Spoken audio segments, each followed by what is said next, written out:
भारताचे एक सार्वभौम समाजवादी धर्मनिरपेक्ष लोकशाही गणराज्य घडवण्याचा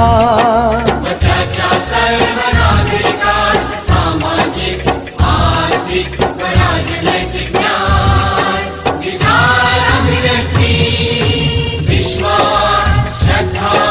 व उपासना यांचे स्वातंत्र्य दर्जाची व संधीची समानता निश्चितपणे प्राप्त करून देण्याचा आणि त्या सर्वांमध्ये व्यक्तीची प्रतिष्ठा व राष्ट्राची एकता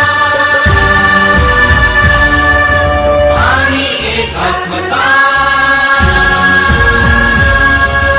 यांचे आश्वासन देणारी बंधुता प्रवर्धित करण्याचा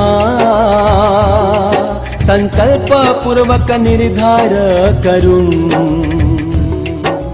आमच्या संविधान सभेत आज दिनांक 26 नोव्हेंबर 1949 रोजी